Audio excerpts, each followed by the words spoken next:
All right, this is Lindsay Luther, and we're going to get started on a quick overview of diabetes mellitus and how to prepare or how to manage these patients in primary care. We are really fortunate that we're going to have a diabetic educator come and speak to you on July 3rd, and that educator is going to spend 2 hours going through diabetes with you. So the purpose of this presentation is just to give you an initial baseline of how to manage and recognize both type 1 and type 2 diabetes. So let's go ahead and get started. I love Wilford Brimley, mostly because of his commercials about Liberty Medical and his diabetes ads from the 90s. So I thought you guys might enjoy this as well. Okay, so the very first thing we're going to talk about is the different types of diabetes that exist. So there is a type 1 diabetes. For the purposes of this presentation, I'm going to call this T1D, or you're going to see it written as T1D. It's also appropriate to abbreviate this as DM1. The reason that I've done type 1 as T1D and type 2 as DM2 is just so that I don't get confused and say the wrong thing throughout the presentation, and so that you can keep it a little bit more clear in your heads. So I did want to point out, besides type 1 and type 2, we have gestational diabetes. And if you click this link as an active link, it'll take you to a YouTube video that'll talk to you about gestational diabetes and how we monitor and manage that during pregnancy. And then there are also several other types of diabetes. So there's some what we call monogenic or a gene dysfunction that causes diabetes. Examples would be maturity onset diabetes of youth or neonatal diabetes. And then some conditions of the exocrine pancreas are related to diabetes. And we don't really understand the exact mechanism of this, but we do know that the endocrine and exocrine function of the pancreas are linked by more than just their proximity to one another. So diabetes can damage exocrine pancreatic tissue, and exocrine pancreatic disease can also damage endocrine function of the pancreas. And then there's probably some autoimmune or inflammatory link, as well as some neuropathy that can affect diabetes or affect the endocrine pancreas as well, and exocrine pancreas. So if you're interested, here are a couple more of those different types of diabetes syndromes that you can learn more about on your own. Those are active links you can click from the PowerPoint presentation. Okay, so diabetes is incredibly common in the United States. Most people who have diabetes are over the age of 60, and this is because type 2 diabetes is a lot more prevalent.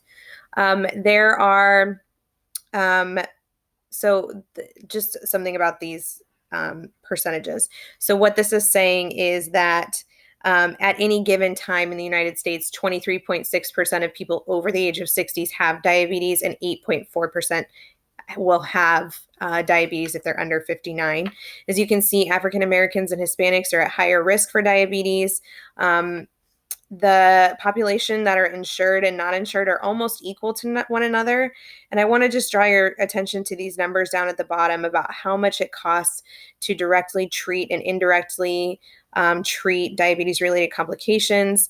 And it is billions and billions of dollars. And if you look over at the bottom on the right here on this first image, it shows you that we lose about 24 million days for diabetic-related hospitalizations. So this is a huge problem and also a very, very expensive problem. And so it's something that we want to make sure that we catch early on, that we prevent in as many people as we can, and that we keep these people from progressing with their disease so that they don't develop the complications which add to that expense and also the debility associated with diabetes. So I'm not going to go through all of this, but I want you to remember, and if it's been a while since you've looked at the pathophysiology of diabetes or the physiology of diabetes, you probably want to go back and review it. There are several hormones that are involved in glucose metabolism, such as incretin, glucagon, insulin, amylin, GLP-1 or glucagon-like peptide, and glucose-dependent insulinotropic polypeptide or GIP. So the reason that it's really helpful to understand how these different hormones work is because when we're going to talk about drugs, especially the drugs that we use for type 2 diabetes, it can be really helpful if you understand exactly what these medications do. And the medications are based on where they act, which hormones they act on. Okay, so we're going to start with this question. So Kara's 18 years old, just left for college out of town, has not established with a primary care provider yet. And her mom's calling your office to tell you that she's been feeling sick since yesterday evening, threw up several times overnight, and is having blurry vision and weakness. You ask some more questions and find out that Kara has not been herself lately. She doesn't have as much energy as normal, is taking 1 to 2 naps per day for a few weeks, is always hungry, but is losing weight. And she says that she had to stop 3 times to use the bathroom on a 2-hour drive to college. So what condition do you suspect and what do you recommend? So this is a classic vignette for new onset type 1 diabetes. The only thing that maybe suggests not type 1 is that she's 18. So she's a little bit old for a new onset type 1. But she's not too old for a new onset type 1. And actually, we have some adults who present as type 1s, even in middle and later adulthood, which is kind of beyond the scope of this. So we think she has type 1, and this actually sounds quite a bit like a complication of type 1 diabetes, which is diabetic ketoacidosis. So we're going to send her to the ER, and we're going to get into all the things that this brings up now. Okay, so when we're talking about type 1 versus type 2. So again, I'm going to write type 1 as T1D and type 2 as DM2 just because it helps to keep it straight. So this is a generalization. So we have these classical vignettes of patients, and this is what they look like in a perfect world. So type 1s are going to be under 30. They're going to have a very quick onset. They're going to be lean. They're not going to have any insulin resistance. They're going to be very symptomatic. They're going to have ketones in their urine. They're going to end up with diabetic ketoacidosis if they have a complication. And that's going to be about 5% of your patients and then with diabetes. And about 95% of your patients with diabetes are going to have type 2. Most of these patients are going to have a more gradual onset. They're going to be obese. They're going to be insulin resistant. They're not going to have an autoimmune component to their diabetes type 2. They're usually asymptomatic, and if they're going to have a complication, they will get hyperosmolar or hyperglycemic state, or HHS. So what I'm going to tell you now is that this clinical vignette doesn't match all of your patients. Type 2 diabetics actually get DKA. There are more instances of DKA in type 2 diabetics than there are in type 1 diabetics, simply because there are so many more type 2 diabetics. So it's certainly possible for a type 2 to end up with DKA. It's also possible for a type 2 to have some autoantibodies, and there may be a MODY, or they have one of those sort of different than normal appearance, but treat like type 1 diabetes. So I just want you to get this on your board exams. They will pretty much follow these vignettes. They're not going to give you a tricky case. So I wanted to show you this. So we're going to talk about type 1 first, and then we'll get more into the different, diabetes types. So the primary responsibility for nurse practitioners in type 1 diabetes is to recognize the disease as early as possible before the patient ends up in a fulminant DKA, or diabetic ketoacidosis. So we're starting to be a little bit better about public awareness and making sure that we have parents understand the signs and symptoms of type 1 diabetes, because a lot of times when these patients present in their full-blown DKA and they are diagnosed with diabetes, when the parents look back and learn the symptoms, they realize that their kid was symptomatic for several days to weeks before they ended up very, very ill. So the common complaints that you'll hear are peeing a lot, eating a lot, drinking a lot. Primary care, you may get some complaints of abdominal pain, nausea, vomiting, fatigue. Weight loss, especially in small children, is pretty much not normal. Kids may present with bedwetting even after they've toilet trained, and then they may have frequent yeast infections or very fulminant yeast infections. And that's just because of all of that. The hyperglycemia creates a great breeding ground for yeast. Children under 2 are more likely to have a delayed diagnosis because their complaints are nonspecific. They don't have the verbal and developmental skills to tell you what's wrong with them, and they already have issues like bedwetting or weight loss. They don't eat well. How do you know if they have polyuria? You're just changing diapers, so that can be really tricky. The differential diagnoses are going to depend on the presenting symptoms, and some type 1 diabetics will have what's called a honeymoon period. So that is a stage after the initial ketoacidosis in which the symptoms remit and they don't need insulin they don't need very much insulin, and that can last for months to years. So sometimes your patient may enter the hospital with type 1 diabetes, get initiated on their insulin, and then shortly thereafter, their insulin needs may go down quite a bit. So you just need to recognize when the patient's being over-medicated with insulin as well, because sometimes that honeymoon period can last for days, weeks, or even a couple of years, and you have to monitor your patients really frequently during that time.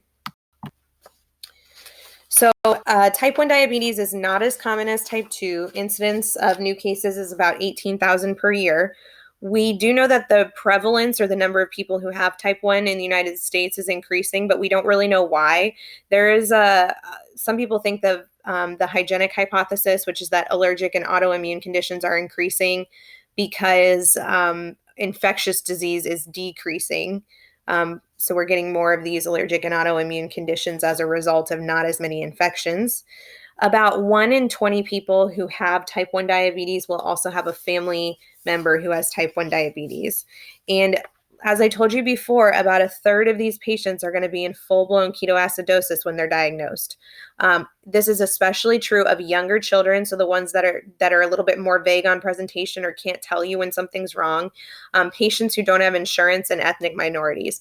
So in patients without insurance, almost half of them will present in ketoacidosis because those early signs they don't present during the early signs because they know that they can't afford those office visits, and so they wait until it gets really, really bad.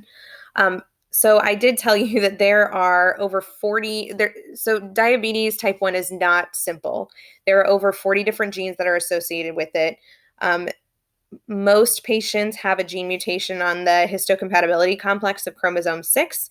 So this is something that they're looking at in terms of genetic screening to see if we can identify patients, especially those who have a family member with type 1 diabetes, to see which patients are at risk of also developing type 1. So I told you there's a genetic predisposition, but environmental factors also play a role, and somehow this leads to autoantigens forming on the insulin-producing beta cells.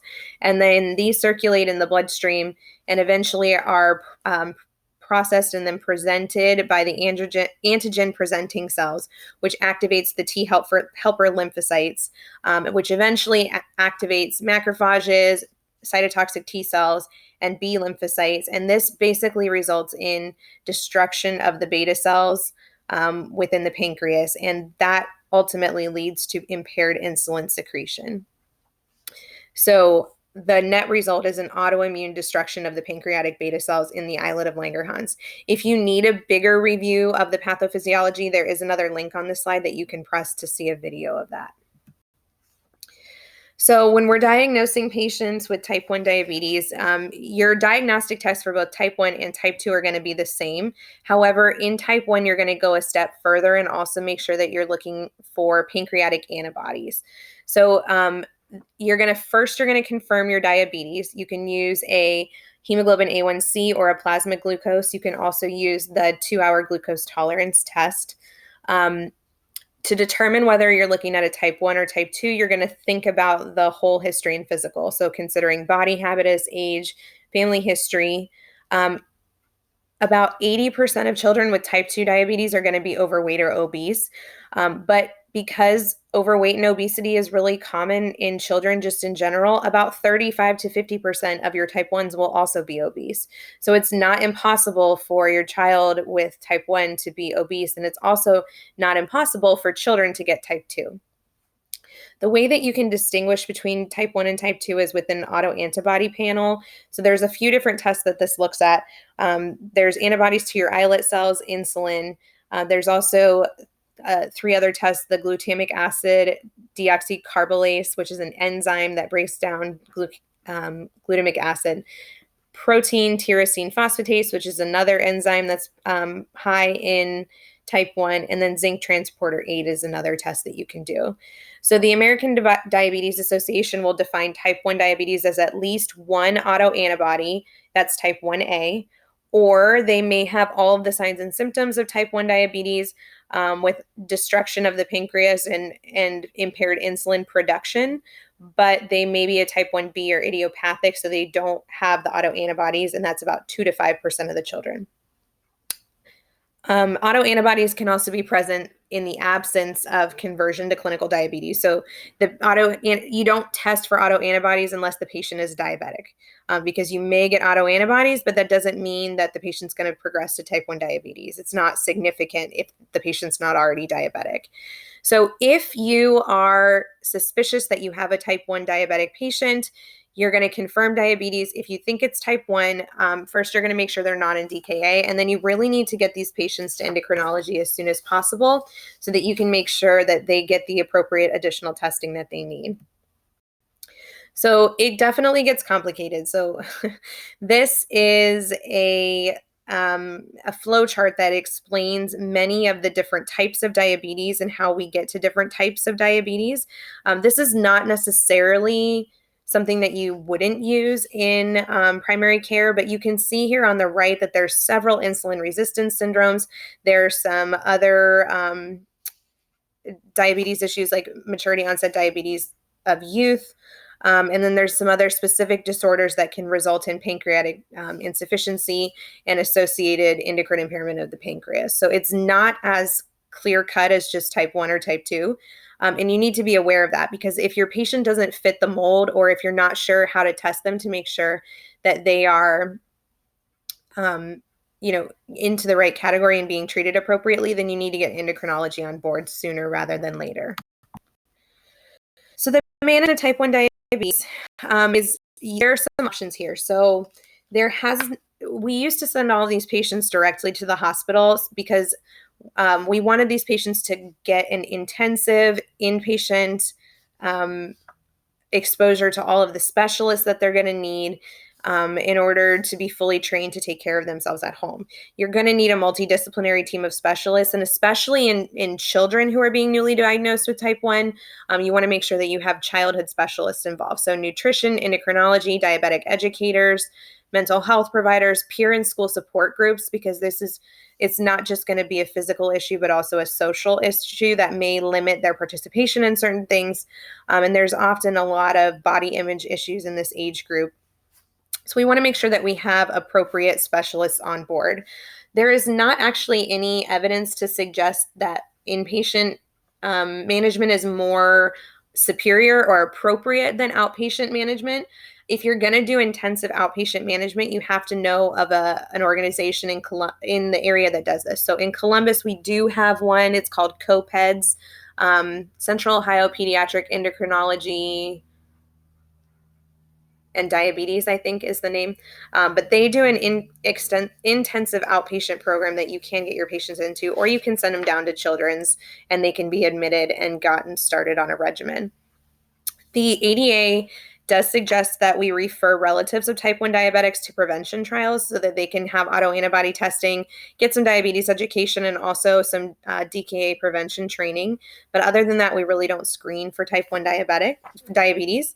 And then parents are going to need a huge amount of education in addition to the patient, and they're going to need regular follow-up. And we want to make sure that our care is always developmentally appropriate when we're dealing with children, and culturally sensitive. So we need to pay attention to things like body image, the presence of eating disorders, depression, and risky behavior. So in teenagers especially, we worry about alcohol consumption, because alcohol consumption can send a diabetic patient down the line to a crisis. So we need to make sure that we're addressing those risk factors that are specific to the developmental stage of the child.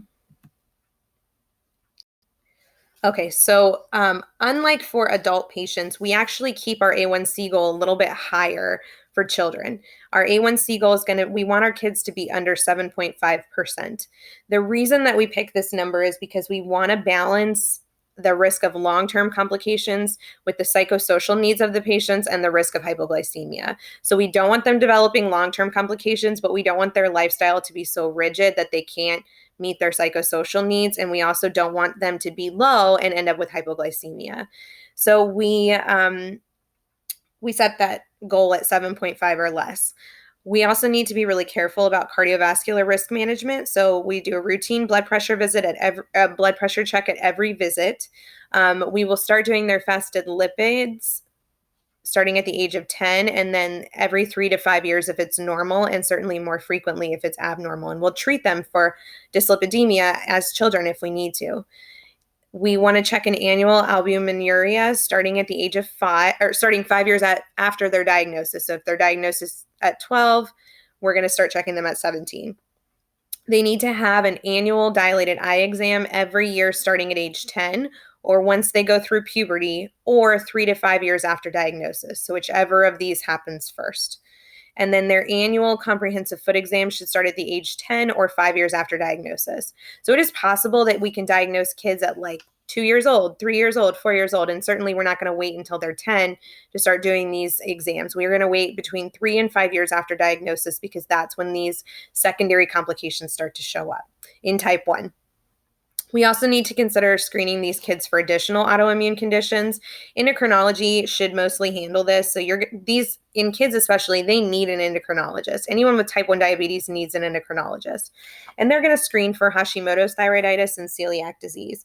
About 25% of patients with type 1 diabetes have thyroid autoantibodies, although more so in women or in females than in males. Hashimoto's is the most common thyroid condition, but Graves' disease or non-autoimmune other forms of hypothyroidism and hyperthyroidism can also occur. So we usually check for thyroid dysfunction every 6 months. This screening includes an antithyroid peroxidase and an antithyroglobulin antibody. Celiac disease is common in other patients with autoimmune diseases, in patients with other autoimmune diseases like type 1 diabetes. It's usually asymptomatic or mild symptoms, although it could present with diarrhea, constipation, failure to thrive, abdominal pain, or bloating. So most kids with type 1 diabetes and concurrent celiac disease are actually diagnosed because of screening. So they recommend that we do the IgA tissue transglutaminase antibodies as the test of choice, and also the total serum IgA antibodies. The reason it's really important to identify kids with celiac disease in addition to their type 1 is if you don't treat the celiac disease, they will not have as good of blood sugar control. So we need to treat both concurrently. And then all kids, we want 60 minutes a day of moderate or vigorous exercise to keep muscle strength and bone strength up, and bone strengthening activities at least 3 times a week. If a patient, even as a child, has severe diabetic retinopathy, peripheral neuropathy, or autonomic neuropathy, then obviously we need to be more cautious with prescribing exercise, but we can still adjust their fitness to their capabilities. So whatever they can do is what they should do. So type 1 diabetes is always going to be treated with insulin, and the primary goal of insulin therapy is to get that A1C under 7.5 for children. We also want to avoid ketoacidosis and eliminate hyperglycemia, and we want to prevent chronic complications. Our secondary goals of insulin therapy, though, we want to help the patient maintain a healthy weight, growth and maturation, psychosocial health, and normal fertility and sexual development. So we want to make sure that they are capable of going through puberty and growing up to be normal, fully grown adults with good psychosocial health who are able to have the family life that they want to have as adults. So we're going to talk about some of the basic measures of initiating insulin. So these are the different methods that we can use for initiating insulin. So the first thing that we're going to do is calculate how much daily insulin a patient should need based on their body weight. So the total daily dose, or TDD, is going to be equal to, it's going to change based on the size of the person and also the metabolic needs of the person. So you'll see that adults are 0.8 to 1 unit per kilogram per day. Children are 0.25 to 1, and adolescents are 1 to 1.5. So the reason adolescents are higher is because they have much higher metabolic demands during puberty. and their brains also require a lot more during puberty. So children sometimes need as much or even more insulin than adults do. So after we figure out how much insulin they need a day, we're going to design an insulin regimen. So the easiest way to do this is that you're going to take their total daily dose that we just calculated, and you're going to make about 40 to 50% of that into a basal dose. We usually use Levemir or Lantus, but we can use NPH. Levemir and Lantus are dosed once per day. NPH is dosed twice per day. Since I wrote this presentation the first time, there have been a couple more insulins that have come out. So Basaglar is one and Toujeo is another. And so these are some alternative options that can be integrated into this plan as well. I'm not going to go into those too much in depth because I don't think they're going to show up on your boards because they're too new. So I think if you learn how to do this with Levemir and Lantus, you'll be in good shape. I will post a podcast link to a presentation by a pharmacist who talks all about the different types of insulin and why you might choose one versus the other. One thing to keep in mind about NPH is that it's actually available in the United States over the counter without a prescription. So you can walk up to the pharmacy and say that you want to buy a vial of NPH and they'll give it to you. Regular insulin is also available over the counter behind the counter without a prescription. So you can get vials of insulin and needles without having a prescription. But you need to not offer that to patients unless they are well-controlled diabetics with a good sense of their insulin needs, and they just but it can serve as a backup option, certainly if they're traveling and they run out of insulin, or if they have a situation in which they don't have insurance coverage, that might be an option. So anyway, you're going to do about 40 to 50% of the total daily dose is going to be your basal insulin. And then the remaining 50 to 60% you're going to do a bolus insulin. And we typically use rapid acting insulin, which takes effect within about 15 minutes. So the three common ones are Humalog, Novolog, and Apidra.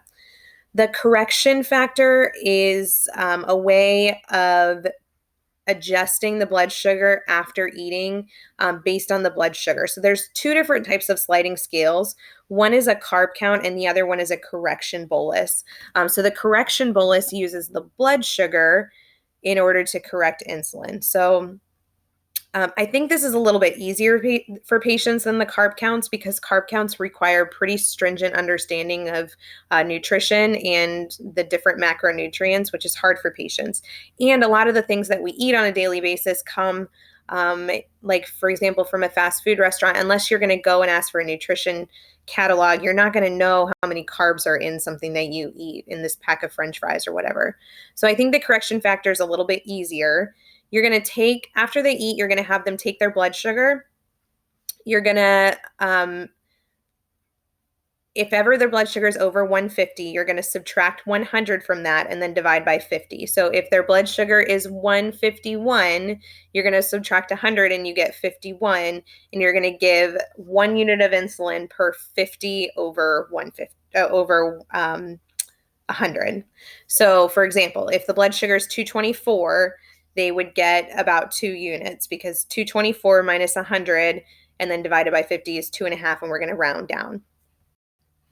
And then after we've set an original insulin regimen, we're just going to adjust. So we're going to adjust the amount, the types, and the timing of insulin according to the plasma glucose levels. So in children, again, the goal is going to be we want their glucose levels to be around 170 or less, and that'll help them get to an A1C of about 7.5. If we're going to increase our dose of insulin, we're going to increase it by about 10%, and we're going to go at least 3 days between increases. This gives the body time to adjust to that. And if hypoglycemia occurs, you're just going to go straight back down to that previous dose. So this insulin dosing method, this regimen of starting insulin will work for both type 1 and type 2 diabetics. Type 1 diabetics can use all different types of insulin unless they have a pump. If they have a pump, they're only going to use one type of insulin. So if we're talking about children, instead of calculating all of those different things, there is another option. If they have moderate hyperglycemia but no ketonuria or acidosis, we can start a quick option, which is that we give them a 0.3 to 0.5 units per kilogram of intermediate acting insulin. If they have, and if we do that every 4 to 6 hours. And then if they have hyperglycemia or ketonuria without acidosis or dehydration, we can do 0.5 to 0.7 units per kilogram of intermediate acting insulin plus a subQ dose. So these are just a different way, like a quick start method for kids. It's not a bad place to start, and then you can adjust up as needed. If you have an insulin pump, you're going to be giving insulin aspart, and it's only insulin aspart that fills the pump. So Humalog, Novolog, Apidra. The pump will be programmed as a basal rate, and then the patient can either enter their carb count or their blood sugar value and then it'll create a conversion where it will dose them with an additional amount for their meal coverage. We have devices called continuous glucose monitoring devices, or CGMs, that may or may not interface with the patient's pump. But the goal of the CGM is that you don't have to check your sugar as many times per day. You just have to calibrate the pump a couple of times per day. So check your sugar a couple of times per day to calibrate the pump, and then make sure that it's reading properly. And as long as it is reading properly, then you can check your sugar at any time using the CGM. I did include this link down here, which is an example of a Canadian prescription pad for insulin, but I do like this because you couldn't use this in the United States because the types of insulin brands that they have on there are not the same as the ones that are available in the US. But you can look at this to see what needs to be included on the prescription when you're writing a prescription for insulin. So this is just a quick reminder of the different types of insulins that are available. We have the insulin effectiveness by type, how quickly they start working, when their peaks are, and when their duration is. So this is and like I said, there have been a couple new developed ones even just over the past couple of years. And so there's more than are on this list now. Okay, so you have a 64-year-old woman who has blood sugars that are consistently in the 150s despite being on oral medication for several years. So she's a type 2 diabetic. So we're going to move out of this and just into insulin management. So you're decided to start her on insulin. What are you going to choose? So the best answer to this is that you're going to start them on a long-acting insulin, and you're going to start them at bedtime. So 5 units of Levemir at bedtime is the best answer. Lantus would also be appropriate, but we normally diagnose these at bedtime, the reason for that is that it typically it just seems to cover the patient better in terms of their day and when they're eating. Most of these last about 18 to 24 hours. So if you think about the fact that you eat most of the time, if you're taking it at bedtime, then by the time you're finished eating for the day, you should still be fully covered by the insulin, the basal rate. So we started her on 5 units of a long-acting insulin, and then a month later she comes back and she's having great glucose in the morning, great glucose at lunch, and she's a little bit high at dinner. So what are we going to do? So you do have some options here. Probably the best option would be you have a couple of options here. You could either add a second dose of the long-acting insulin. So you could either split it and put part of it in the morning or part of it at night, which would help with that 24-hour coverage. She would have to do 2 injections. I probably would not increase her long-acting dose because she's going to get too low, especially first thing in the morning. You could also add a correction dose of Novolog at dinner time. So there's a couple of answers with that one. Okay, so let's talk a little bit about, this is pathophysiology of diabetes type 2. So we're going to move on into type 2 now. The type 2 diabetes has a lot of risk factors. So there are some factors including lifestyle, excess calories, deficient caloric output, or obesity. Genetic predisposition is certainly something that contributes. So if you're certain races, you're more likely to have this. and family history are more likely to have this. We do know that there are some environmental or social conditions that affect this. So the way that the patient's born, some life stress, food security, financial resources, health knowledge are all things. And then there are a number of comorbid conditions associated with this as well. So in patients who have type 2 diabetes, we know that incretin is not as effective in the gut, and there's also an increased breakdown of fats or lipolysis. The kidneys reabsorb too much glucose, and this is uptaken into the muscles. There's also increased glucose production by the liver. Glucagon secretion by the beta cells of the pancreas is increased. There's some neurotransmitter dysfunction. And as we said before, age, genetics, and insulin resistance all contribute to this. So insulin resistance is a condition in which the fat cells or adipocytes stop responding to the anti-lipid effects of insulin. This causes high levels of free fatty acid, and that triggers gluconeogenesis, or the creation of glucose. And it also contributes to insulin resistance in the liver and the muscles. Those free fatty acids produce adipose cytokines, which trigger an inflammatory response, which perpetuates the insulin resistance and also causes atherosclerosis.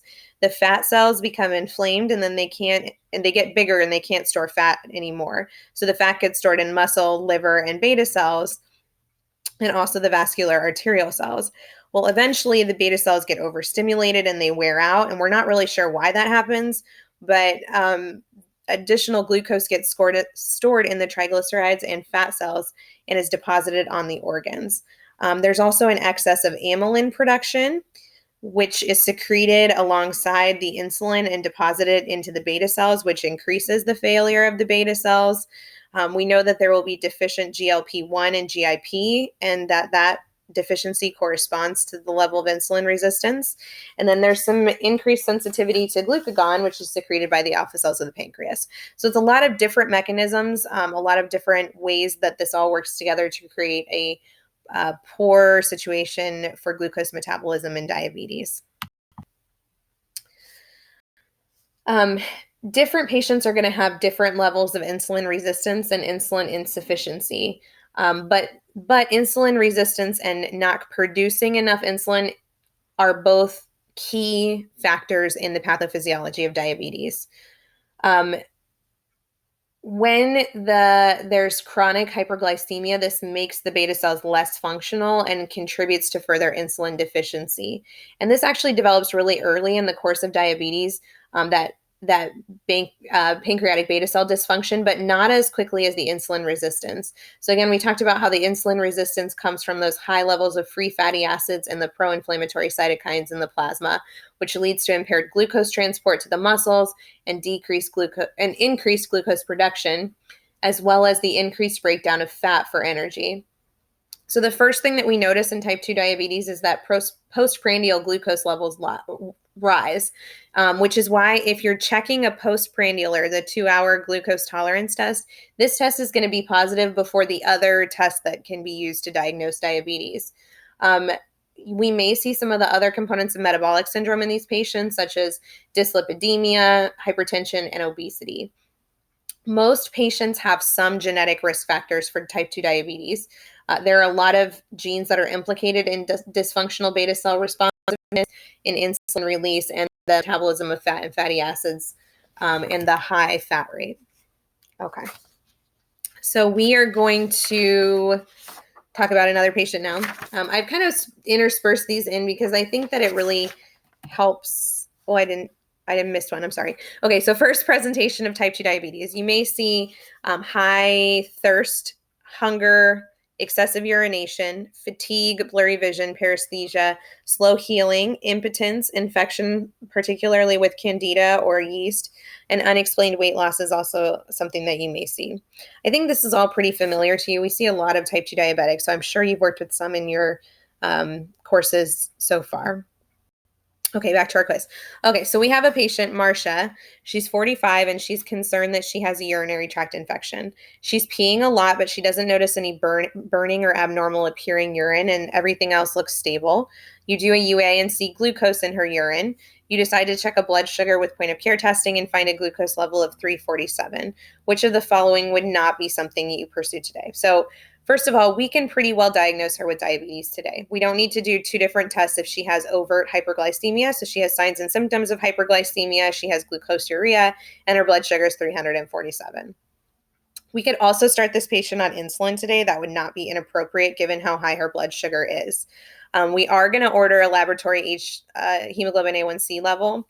We're not going to start this patient just on oral glucose medication because she is symptomatic, overtly hyperglycemic, and her numbers are pretty high. So we want to get her down more quickly.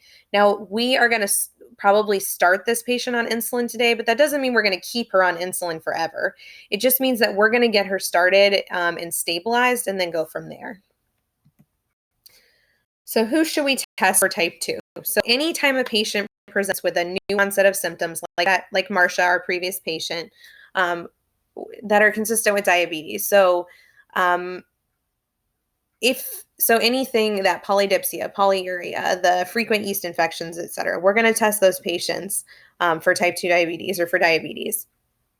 If a patient is asymptomatic, we're going to do our first screening when their BMI is over 25 or over 23 for Asian Americans, and they have one additional risk factor. So additional risk factors include the first degree relative, a high-risk race, CVD presence, hypertension, dyslipidemia, polycystic ovarian syndrome, or another insulin-resistant condition.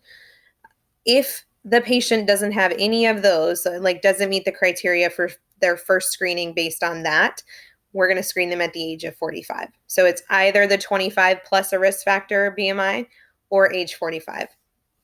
From there, we're going to continue to screen our patients every year if they fell into the pre-diabetic A1C range of 5.7 to 6.4, or every 3 years if they're a woman with a history of gestational diabetes or if they've ever had a normal previous screening. So once we start screening them, we're going to screen them every 3 years. And then after that, we're only going to screen them whenever their risk increases. So if they develop a new symptom that could be consistent with type 2 diabetes, or if they develop a cardiovascular risk disorder, or if their BMI is 25 and their sister gets diagnosed with diabetes. So anytime that risk level changes, we're going to screen. So here's another quiz question. I'm actually going to skip this one because I was looking everywhere for this, and I think that I have the answer to this one's not right. So we're going to skip this one. Okay. So who to test for type 2 diabetes? So for children and teens, anytime you have a child or teen who presents with a new symptom consistent with diabetes, we're going to screen that patient just like we do in our adult patients. We don't use BMI the same way that in children and teens as we do in adults, and so we use the BMI percentile. So we're going to screen patients who meet the criteria of overweight, and that is either a BMI over 85th percentile for age and sex, a weight for height of 80 over the 85th percentile, or a weight which is more than 120% of their height, plus one additional risk factor. So if their mother had diabetes or gestational diabetes during that child's gestation, that would be a risk factor. Family history and first or second degree relatives, high risk race or ethnicity, and any signs of insulin resistance or associated conditions, which are similar to the ones before. The only one that's a little bit different is that if they were a small for gestational age birth weight, that also qualifies them as at higher risk. So for diagnosis, this is from the Standards of Medical Care in Diabetes in 2018. So when I wrote this presentation originally, I wrote it in fall of 2018. The American Diabetes Association has since published its 2019 update. The reason I left this as it is because the board exams run a couple of years behind. So I think this is the information that's more likely to show up on your board exams. The only real change to this that they made in 2019, and I talk about this at the end, is that we used to require that patients be confirmed with 2 tests from 2 separate blood samples on 2 different days. But now the American Diabetes Association is okay with 2 blood samples that go through 2 different tests but are taken on the same day. So you can collect a blood sample, send it to the lab and run both a hemoglobin A1C and a fasting plasma glucose on it. And if they are both positive, then the patient can be diagnosed with diabetes today.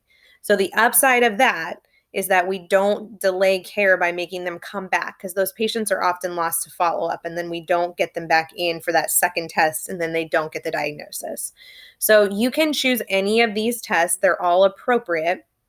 Some tests have higher sensitivities for some individuals.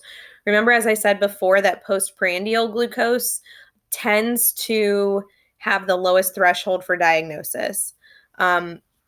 So you are probably going to get more positives with the 2-hour oral glucose tolerance test, but it's also the most annoying test to perform because the patient has to be at the lab for 2.5 hours. You're not going to do that one in your office most of the time. Remember that we designate patients as either pre-diabetic or diabetic, but pre-diabetes is not a clinical disease state. You cannot code for pre-diabetes. You can code for impaired glucose tolerance, but pre-diabetes is just a way of us describing a state of increased risk, not a diagnosis. So according to those 2018 standards of care, management of newly diagnosed diabetes all those patients need to receive a comprehensive medical exam. So this is your history and physical. This is where you're confirming your diagnosis and creating a classification. Is this type 1? Is this type 2? Are we not sure? What do we need to do? You're going to look for any signs of comorbidities or complications. You're going to initiate a patient-centered plan of care. So what's important to this patient's lifestyle. You're going to engage the patient in self-management, which means you're going to teach them how to monitor their sugar. You're going to teach them how to dose their meds and when they might need to come back for higher meds, and how to interpret whether or not they're well controlled, and what does an A1C mean, and all of that. The components of this are going to include the past medical, family, social history, obviously surgical history, medications, vaccinations. You are going to need to teach them how to use the technologies that we employ. So, a type 1 diabetic would need to learn how to use an insulin pump, but a type 2 diabetic needs to learn things like glucose monitoring, how to use insulin pens, things like that. We're going to screen for psychosocial needs, learning needs. We're going to teach patients about hypoglycemia, and we also need to be talking to these patients about family planning. So what are their goals for reproduction, and how can we get them into a good metabolic state in order, that they can have children? Your physical exam needs to include the normal things like BMI and vitals, but then also a thorough exam of the eye to look for diabetic retinopathy, of the thyroid gland, of the skin, and of the feet to look for any diabetic complications. Additional labs besides the A1C and metabolic profile include lipids and liver function tests. The liver function tests are going to be helpful, especially when you're trying to decide what medications to put the patient on. You want to do a urine albumin to creatinine ratio because this helps to see if the kidneys are being affected. You're going to do serum potassium levels if they're going to be put on an ACE arbor diuretic, and vitamin B12 level should be monitored if you're starting metformin. And then finally, you're going to be assessing for goals, meds, referrals, and the need for future monitoring in every visit. Okay, so we're going to talk about some other situations that may come up. So if you have a patient, she's 74 years old, she has a history of falls, what is her goal A1C? So in this patient, the goal is probably going to be D, 88%. We get a little bit less stringent with our patients as they age because that risk of complications from long-standing uncontrolled hyperglycemia, they're not going to live long enough to get to the long-standing uncontrolled disease. So if it takes 15 years for diabetic retinopathy to form and this patient's 74 years old, we can probably, the risk of her being at an 8% during all that time is lower than the risk of her having a fall due to hypoglycemia from aggressive treatment. So we get less aggressive with our patients over time. So another question, Tom, 64, is diagnosed with diabetes. When you screen his renal function and with what tests? The answer is that we screen type 2 diabetics at diagnosis. Unlike type 1s who present abruptly, type 2 diabetics are often diabetic for many years before they become symptomatic. So we often don't catch them until they've already been a diabetic for a while because they're asymptomatic. So we test them right at diagnosis, and the test is the urine albumin to creatinine ratio. That looks at his kidney function.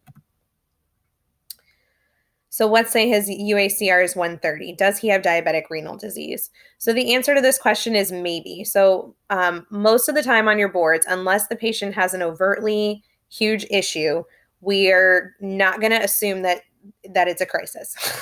So that UACR is abnormal. Anything over 30 is abnormal, but this is a screening test. So you're never going to use, this is a really key point. So please, if you remember only one thing that I said during the lecture, this is it, because this will help you pass your boards.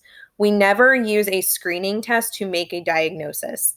If you are doing a test to screen a patient, you cannot use that test to diagnose the patient. However, some tests, like a fasting glucose, is a diagnostic test that we can also use for screening. But if specifically the question says you are screening a patient for diabetic renal disease, what does this mean? It does not mean that you can diagnose him with diabetic nephropathy.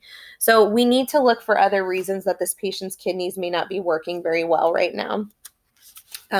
So other reasons that the kidneys may not be working super well are fever, urinary tract infection, recent intense exercise, or just poor glucose control is another reason why his UACR could be abnormal. So we do need to check into other reasons and probably repeat the test, but we are going to have a higher index of suspicion for Tom. All right, so the other thing that the 2019 update to that ADA standards of care document, the other thing they really are hitting harder on now is the management of comorbid conditions. So when you're thinking about how you're going to treat patients with type 2 diabetes especially, we want to make sure that we're not doing anything that's going to make their chronic conditions worse. So we need to keep in mind obesity, and we want to use medications that are either beneficial for weight loss or that are weight neutral and don't cause the patient to gain or lose weight. And we'll talk a little bit more about that specifically. But certainly we can offer weight loss therapies, or we can refer these patients to metabolic surgery if we think that it's indicated based on their BMI. The hypertension goal is going to be less than 140/90. They are making this a little bit more stringent in some cases to 130/90, but I'm not sure if the test has caught up with that recommendation yet. So different, and keep in mind that different groups are a little bit more stringent about this than others. I'll have to double check that one because it used to be 140, but they may have lowered it on this most recent update to 130/90. We can use drugs like ACEs, ARBs, thiazide diuretics, and the dihydropyridine calcium channel blockers if they're not contraindicated. And then we want to keep our patients under good lipid control. However, typically treating the patient's diabetes will improve their triglycerides on its own. It'll also improve some of their other elements of their lipid profile. So we start typically with the glycemic control and then let the lipid control be kind of the next thing that comes around. So we have a patient, Charlie. He's 50 years old, and he has a high LDL, a high glucose level, and high blood pressure. His blood pressure is pretty high. So actually, we're going to consider doing all of these medications today. The answer is E. While we know that just improving the glucose control will bring the LDL down, that LDL level is pretty high, and it's probably not going to come down all on its own. So any of those medications would be appropriate today. Aspirin is appropriate for diabetic patients who have at least one other risk factor for cardiovascular disease. In his case, he has hypertension and hyperlipidemia. Okay, so non-pharmacologic management of type 2. Diabetes education is a really great resource, group teaching, support groups, nutrition support, and then just helping patients to finance all of these things by seeing what's available through their insurance, whether that's medications, support systems, or anything else that might be useful to diabetic patients. In terms of pharmacology, this is very complicated, and I'm going to just give you kind of a methodology for approaching these medications. So the first line is always going to be metformin. No matter what we do, we're going to put a patient on metformin unless there's a really good reason not to. So unless they have a contraindication, metformin is always the first drug. Before we do drugs or concurrently with drugs, we are always going to offer lifestyle modifications. Lifestyle modifications plus metformin is step one. After that, we're going to use drugs that have a positive patient and side effect profile.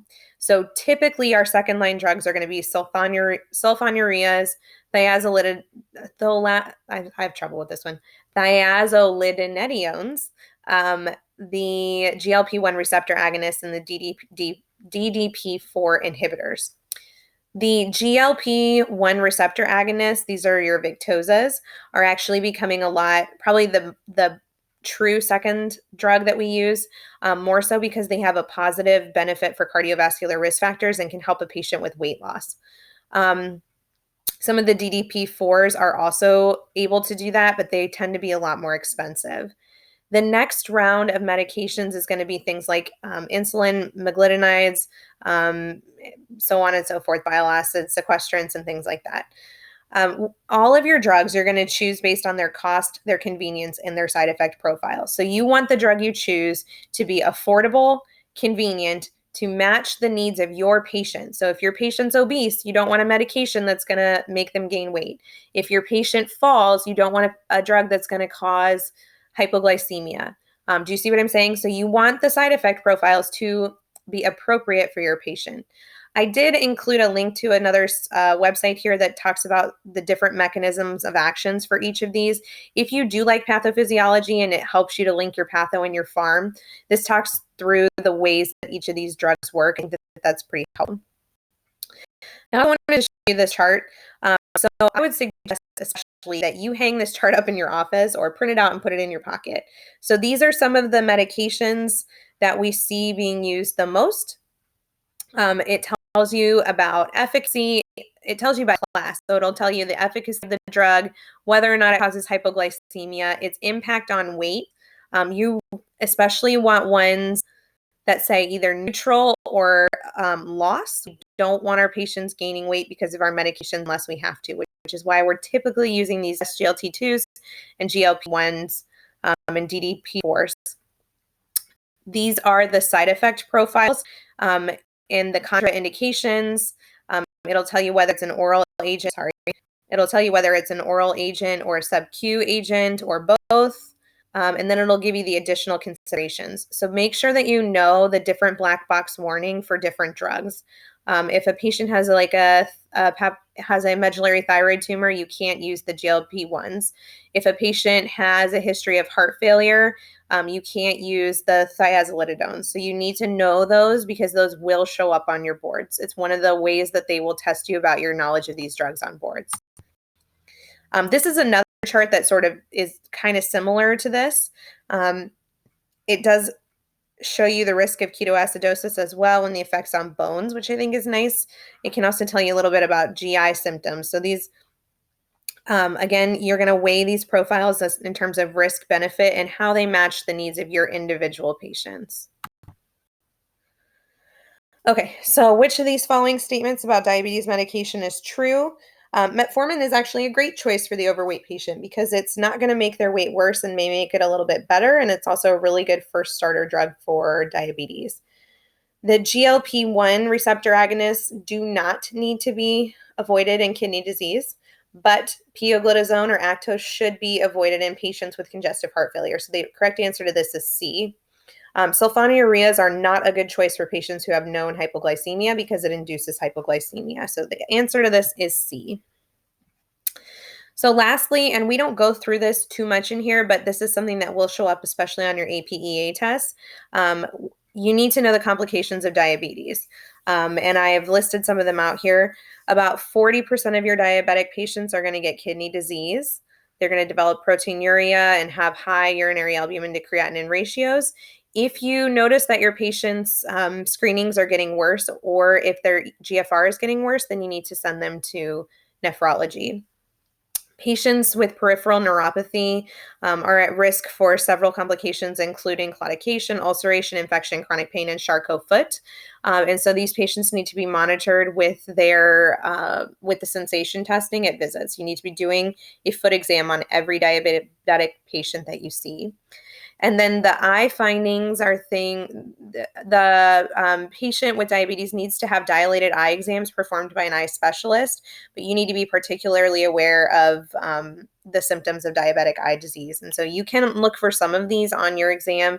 Things like papilledema, bulging discs, hard exudates, neovascularization are all things that you may be able to see with just an ophthalmoscope. These patients are also at high risk of cataracts and glaucoma. And if you'll remember, the reason why patients get blurry vision when their blood sugar is too high is because their sclera will, the sugar in their eyes attracts water and it distorts their lens. And the lens becomes edematous and it changes the focal point of the eye. And then eventually that causes cataracts. That's what leads to cataracts. The glaucoma is caused by damage to the trabecular meshwork that drains the eyes from neuropathy or, lack of adequate blood flow. Okay, so we're going to talk really quickly about diabetic crises. So the two diabetic crises that we see are HHS and diabetic ketoacidosis. I did put a video here, linked so that you can hear about a patient talking about what DKA was like. The traditional teaching, especially in undergraduate nursing programs, is that DKA happens in type 1s and HHS happens in type 2s. That is not accurate. DKA does often happen in type 1s under the age of 65 and HHS and diabetic type 2s over 65. However, most patients who get HHS or DKA, most patients who get complications of diabetes are type 2 diabetics. The reason is that although the risk of a crisis is higher in type 1 diabetes, there are way, way, way more patients with type 2 diabetes. In general, HHS is less common than DKA, but either one can get either condition. The mortality rate, though, for DKA is less than 1%. The mortality rate for HHS is 5 to 10%. So HHS has a higher mortality rate because it tends to be sicker patients who get this, and the comorbid conditions are what trigger the crisis. And then these patients also tend to be a little bit older and higher acuity before the development of the crisis. So this is just a quick overview of the pathophysiology of diabetic crises. DKA is characterized by hyperglycemia, ketosis, and acidemia. HHS is characterized by hyperosmolality, hyperglycemia, and acute mental status change. So the process starts with not enough insulin, whether that's due to not enough production of insulin or excess demand. So either there's a severe resistance to insulin or there's too much sugar in the body to balance the amount of insulin that the patient has. When there's not enough insulin, the glucose can't effectively be used by muscles, so fats are breaking down for energy. This causes ketogenesis and acidemia, and this overruns the acid-base system and causes what we call ketoacidosis. The liver releases free fatty acids, and this leads to hyperlipidemia. When the glucose cannot be used by the muscles properly, proteins instead get broken down for nutrition. And the breakdown of that protein provides the substrates for gluconeogenesis, which then increases the hyperglycemia. The hyperglycemia then causes osmotic diuresis, which contributes to the continued loss of fluid. And then if the patient doesn't drink enough, hyperosmolality results. HHS, again, is more common in adults than it is in children, in part because we have poor water intake and we don't respond to thirst as quickly as children do. So DKA presents as an acutely ill patient with polydipsia, polyuria, abdominal pain, nausea, vomiting, and dyspnea. These patients will have those characteristic small respirations. The development of DKA happens in about a day or less.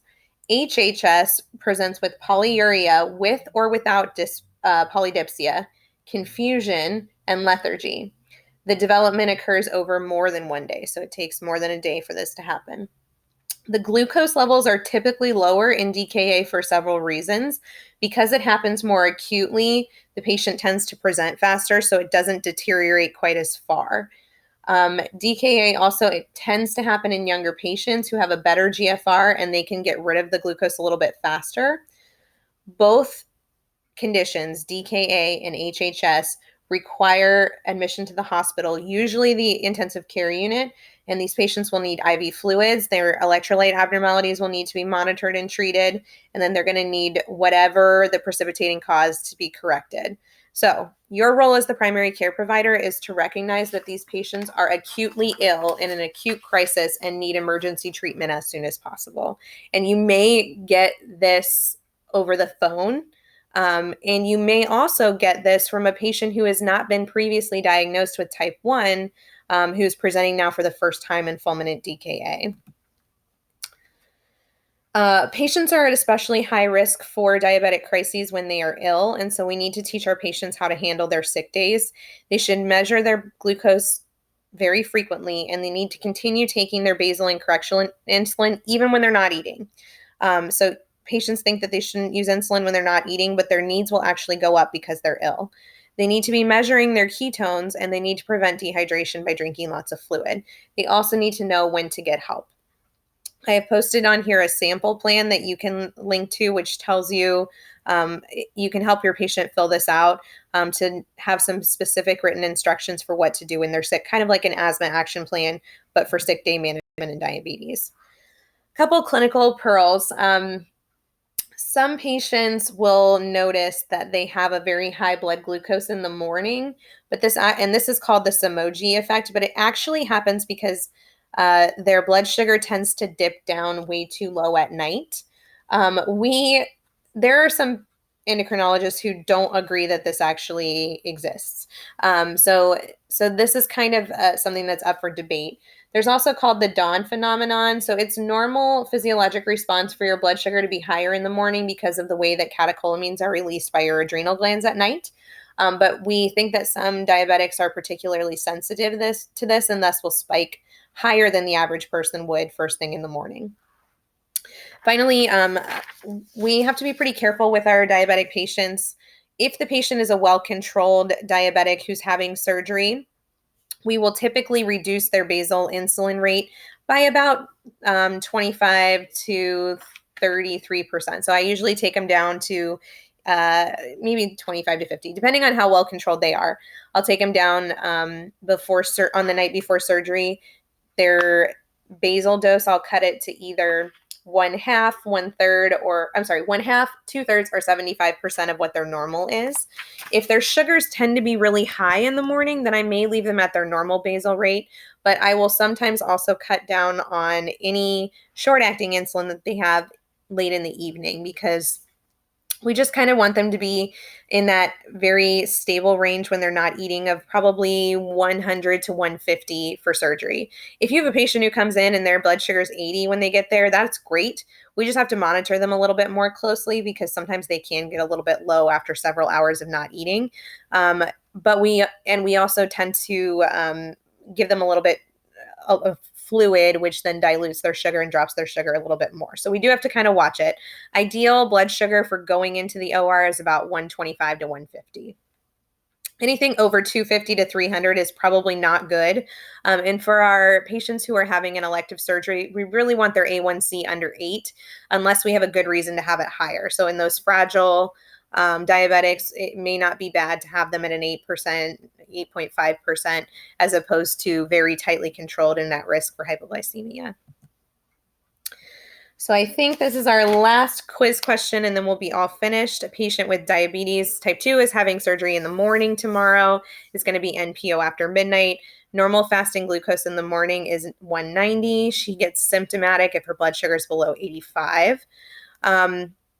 What changes would I make to this patient? So we typically hold metformin for 24 hours before surgery because we want that patient to not be at higher risk for metabolic acidosis. I would keep her 9 a.m. the same. She can do what she normally does at breakfast, lunch, and dinner. Because her normal fasting glucose is 190 in the morning and she gets symptomatic, I'm not going to cut her Levemir very much or at all.